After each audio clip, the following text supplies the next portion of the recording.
I'm Dr. Jeff Nichol. Hi, and I'm Alana Bell. And I'm a veterinarian. I'm also residency trained in veterinary behavior medicine, and my work involves treating behavior disorders of dogs and cats, although I'm trained in horses and birds and zoo animals and farm animals too, but I treat dogs and cats. We see a lot of behavior problems that, frankly, could have been avoided if people had gotten their puppies off to the right start. And we're here today to talk about puppies like Hottie here. Hottie is an 18-week-old golden retriever, and she's a wild child, which is normal. That's what we want. But she needs healthy management. And it's very easy for people to get their puppies started. Oftentimes when they come in, back in my general medicine days when I would see puppies for vaccinations, people will say, I'd ask, well, how's the training going? And they'd say, well, she's actually done pretty well. She knows what no means. Well, okay, but you know, managing a puppy and setting them up for a lifetime of good success has a lot more going than telling them what not to do. You know, that's important, but what we really need to do is teach them that their job is to work for their leader. And so what Alana's doing right now is showing that puppy, who's an operant learner, already is learning that if she touches her nose to Alana's hand, she'll get an immediate food reinforcer. And you know, golden retrievers are pretty smart dogs to start with, but she's learning that if she keeps an eye on this lady, she can get her needs met. Now, I asked Hottie's folks before we started this, when was the last time she was fed? Well, it was several hours ago. And that's when you want to do your training, when the dog is food motivated, so that they will, they'll work for that immediate reinforcer. It's a primary reinforcer. We can't live without food. No, we can't. And so, do you notice what Alana just did? She's teaching this puppy now to down. And she can put the command in later. She's luring her with food. Yes. And that's much better than continually telling a dog what not to do. What she's doing instead, this is called a response substitution. This puppy would otherwise be jumping all over Alana because, well, that's what she was doing before we started the Facebook Live. And so instead of saying, down, stop it, cut it out, and, you know, punching the puppy with your knee and all those kinds of things, you don't need to do that stuff. You can teach the puppy to work for you instead, and the puppy can learn that, oh, you are my leader, aren't you? And I can get my needs met, but the interactions are always initiated by the leader. And they're always invited by the leader. And the leader only invites them when the leader sees behaviors that the leader wants. But this puppy is, look at the way she's focusing on Alana. She will do whatever this lady wants. And we didn't do any of this training before we started this Facebook Live like 2 minutes ago. And most puppies will do this. Now, folks, today we are here to talk about what do we do when we are planning on getting a new puppy or a new kitten and bringing them and preparing them to come into our household and preparing ourselves and our puppies and kittens for success. Now, there's a big difference between bringing a puppy home and bringing a kitten home, but we still need to prepare. So with that being said, today we have a couple of things to show you in preparation if you are planning on bringing home a new furry friend, right? Specifically dogs right here, but we will talk about cats very shortly. I'll name off the items and then we will talk a little bit about what they do. So over here we have what's called an X-pen. This is kind of like your baby pen, right? This keeps the dog Here, girlfriend. well. It keeps them well managed and contained so that they can practice Are you ready? getting into things and chewing things up that you don't want them to chew on, right? What we're doing is we are managing the behavior to where they don't practice the bad behavior on their own. We want to mitigate as much practice as possible because practice only makes perfect, correct? And in here we have a couple of things. We have a very nice chew toy in here for Hottie so she can chew on something if she gets bored. A snuffle mat to help mentally stimulate the pup. There's another one right here that Dr. Nichol has been working with Hottie just a little bit. And what you do is you take food, and you can place it inside the snuffle mat and hide it, and then the puppy has to find it, right? And so it does use their olfactory system a lot that mentally stimulates the dog quite a bit. We also have a wire crate here. We have covered it with a blanket, so it's nice and den-like, so that it feels nice and safe for the pup. Now keep in mind, we don't just, when a dog comes home, we don't just put them in the crate and leave them there by themselves and just expect for them to get used to it. Look how what good this you are. tends to do is create an aversive for the pup, and they don't want to be in there anymore because, well, they're in there with nothing to do. So instead, let's just make sure that when we are crate training our puppy, we do so slowly. And we also put in a nice toy in there. I believe we have some Kongs over here that we're going to show you. We also have a couple of other toys that we help out with. So we have our normal Kong in here. We have a nice black one for Hottie. This is for super chewers. We can put in our wet kibble in here and freeze it. Here's the hole right in there where you can put those in. You can put that in the kennel with her so that she has something to do while she's in there. Well, here's the best part of giving them something to do. Do you see this thing, this like old-fashioned shag carpeting, only worse? And what I've done is put some of this dry food in this thing called a snuffle mat, and I showed her where to find it. Initially, she wasn't clear on the concept, but I showed it to her and opened it up. It not only keeps her occupied, and that's pretty important, and it provides exercise, which is really important, but dogs by their nature are foragers. You know, we think of feeding a dog from a bowl, but in reality, they are genetically programmed behaviorally to survive in the wild. They're certainly men's and women's best friends, and they belong in our homes as our pets. No question they're domesticated. But they are programmed to function in the wild and survive. Now, dogs are predators, and they'll eat what they kill. But in truth, in the wild, they don't get that lucky very often. What they spend most of their time doing to get by one day to the next is look for carrion, you know, dead stuff.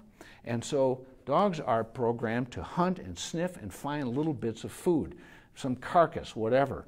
And if you make this a little bit challenging for a puppy like Hottie here, by putting some dry food in the snuffle mat, oh look, she says, how do I find this? Well, she's got to figure out where it is and root it out, which is one of the other great things about some of these food toys that Alana's been showing. And there's so many of these. I mean, for example, look at this thing. You know, you can put some food in this, and a food-motivated puppy can work at trying to figure out how the heck you're going to get that out of there. Exercise is so important. Some people oversimplify and they say, well, if we just gave more exercise to every dog, we wouldn't have all these behavior problems. Well, that's not quite true. But we know that, for example, the neurotransmitter serotonin, which is so important in managing anxiety, not only is produced in the brain, but also in the skeletal muscles. Not just the muscles of the legs, but the muscles of the face, muscles of mastication, chewing.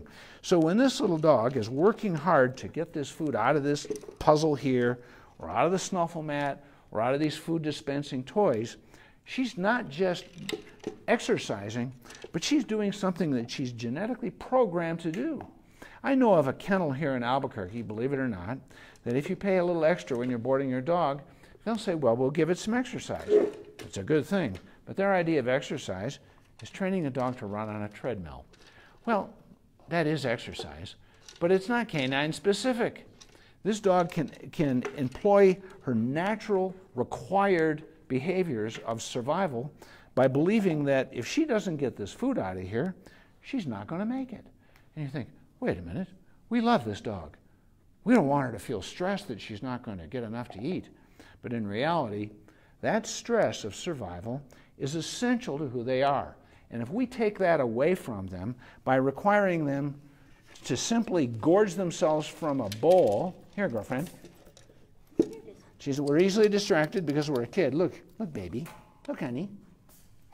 There we go, sweetheart. There. If she just, And that's okay. she just, yeah, that's right. If she just gorges herself and then tries to figure out what to do with the rest of her time, then she gets into trouble, and that's not setting her up for success. And you know the old saying that a tired dog is a happy dog?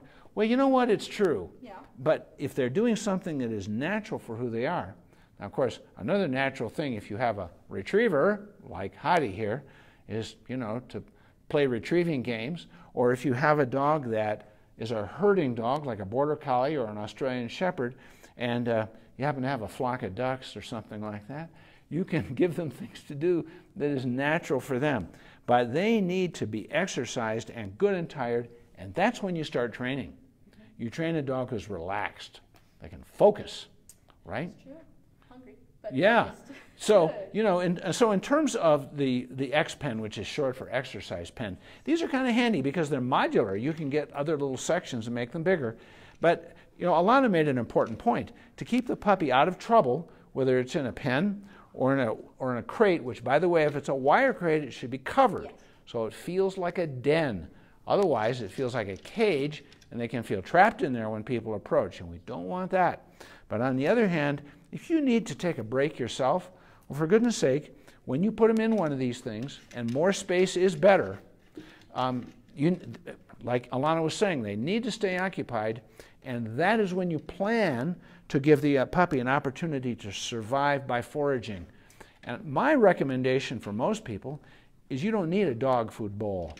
You need dog food, and you need a dog who has an opportunity to find that food and work for it, because that's their natural state. And you can plan that for when the puppy's in the X pen. And the X pen is also pretty handy for house training. Yes, it is. Yes, it is.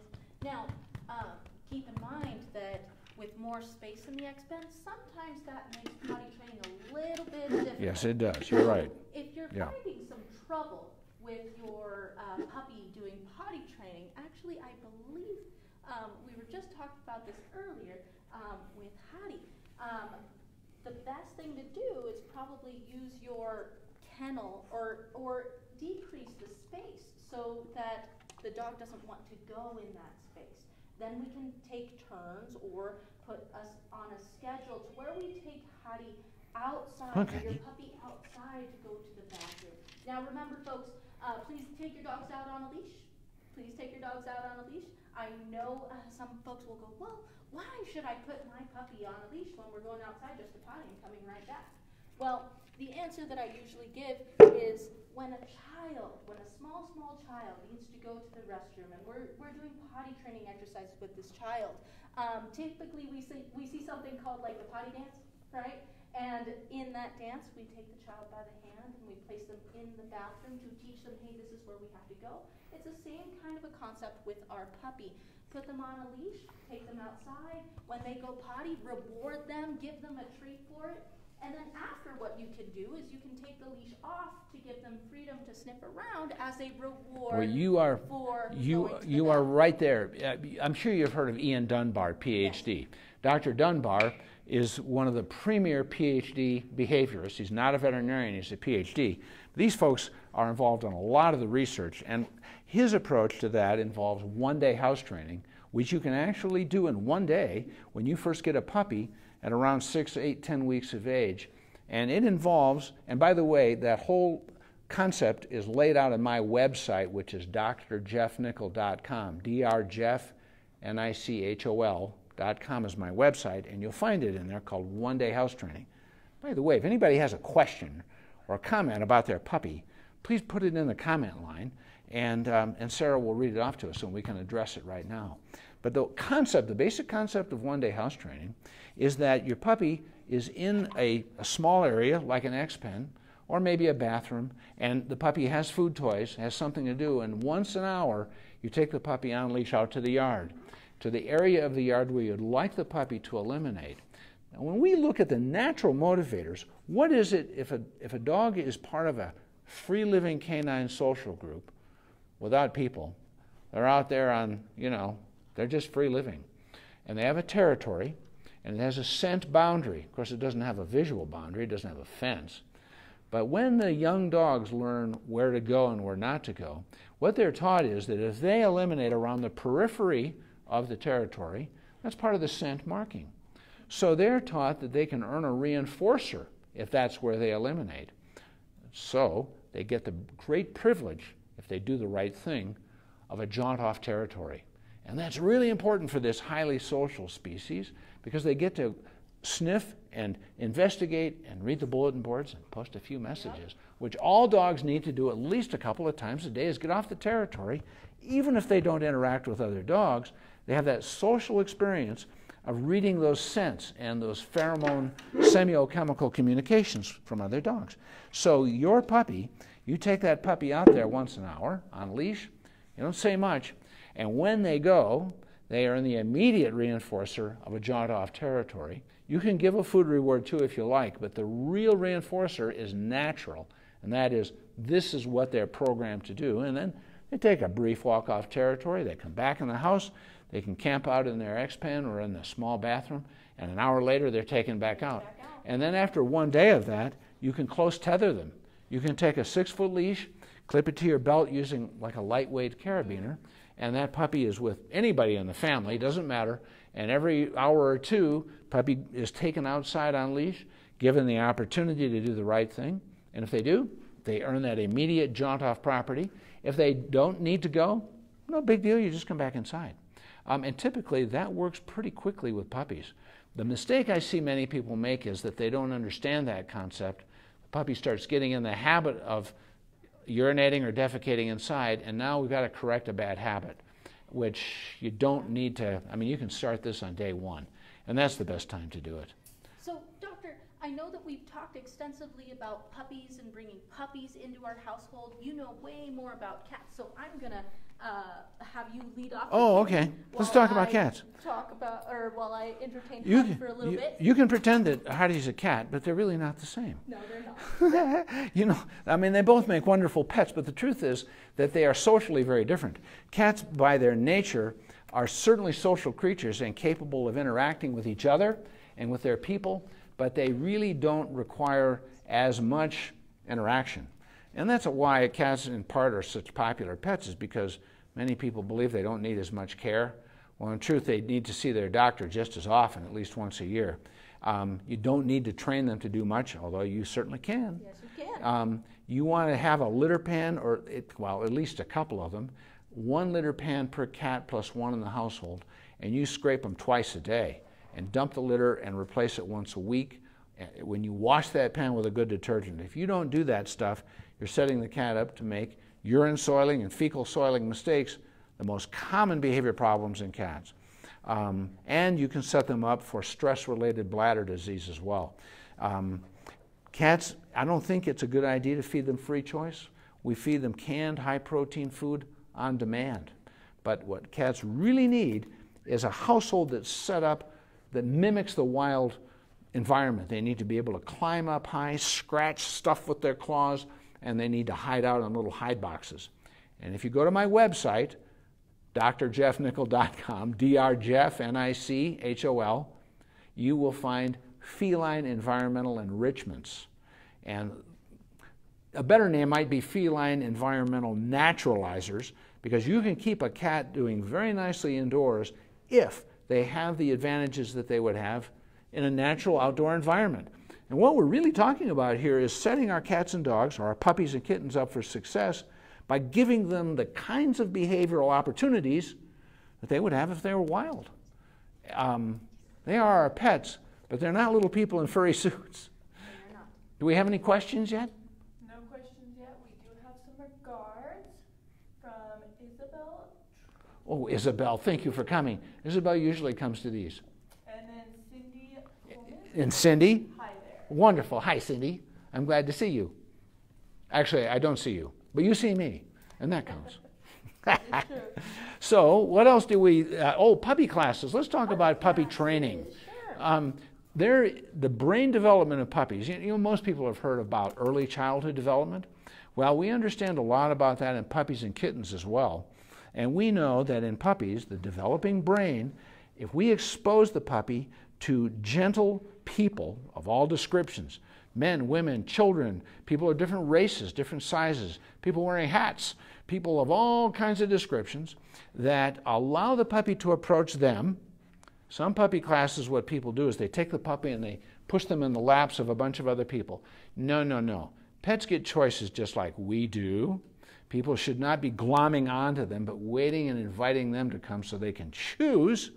But if the puppy has those kinds of gentle and diverse exposures, starting between 7 and 12 weeks, that is a critical developmental period or window of time in the growing immature brain where they can accept those. And even if it's a puppy who was genetically programmed for shyness and fear, and some of them are, they're likely to do far better if they are exposed properly at that time. And there are puppy classes where, and in fact, this is an excellent research study that was done on 284 puppies in some 20-odd different puppy classes that were held at veterinary clinics, which, by the way, treat sick dogs. No puppies got sick. However, all of them were required to be current on their vaccinations. And we typically start those vaccines when they're 6 or 8 weeks. We run them out roughly every 3 weeks till they're 14 to 16 weeks. And as long as the puppies were current on their series, they completely remained healthy. And those puppies had permanent lessons in their little brains that lasted them for their entire lives, that groups of other people and groups of other dogs are perfectly safe. And you know, these dogs who are so reactive to others, and oftentimes you ask these people about the early history of these, and we've seen this during the pandemic, because with restrictions on social gatherings that were necessary for human health, pretty much took puppy training classes off the table, and we have had puppies who did not get that social exposure, and there's a lifelong price to be paid for that. So I'm, by the way, the Nichol family, we're going to be getting a new puppy in the next few months. We're finally getting ready. Well, our wonderful Border Collie, Miss America, passed away in September. Yeah, thank you. She was almost 14, and she was very, very dear to us. And we're finally moving in the right direction of getting another puppy. That's hard. Oh, it's extremely hard. With myself, it took me quite a bit of time. Because I don't know if you ever met my Dalmatian puppy, Dipper. I don't think I did. After she passed, it took me quite a while to get over that, and maybe not get over it, but be ready. Yeah, again that's right. That's right. To have another dog in my house like that. Yeah. And I'm starting to think it's about time. Yeah, too. yeah. How do you live without a dog? Well, you do it until you can't do it anymore, yeah, right? I hear you. I do.